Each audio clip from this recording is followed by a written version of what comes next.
ದೇಶಕ್ಕೆ ಯೋಧ, ನಾಡಿಗೆ ರೈತ, ಬಾಳಿಗೆ ಗುರು ಒಬ್ಬ ತಾನೆ. ಅಕ್ಷರ ಕಲಿಸೋ, ಅಜ್ಞಾನ ಅಳಿಸೋ, ಅವನೂನು ಅನ್ನದಾತಾನೆ.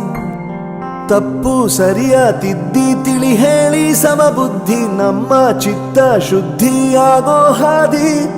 ಎಷ್ಟೇ ದೂರ ಹೋದ್ರೂ ಮರಿಬೇಡ ನಿನ್ನ ಬೇರು, ನಿನ್ನ ಸಾಧನೆಗೆಲ್ಲ ಇದುವೇ ಆದಿ. ಪಾಠಶಾಲಾ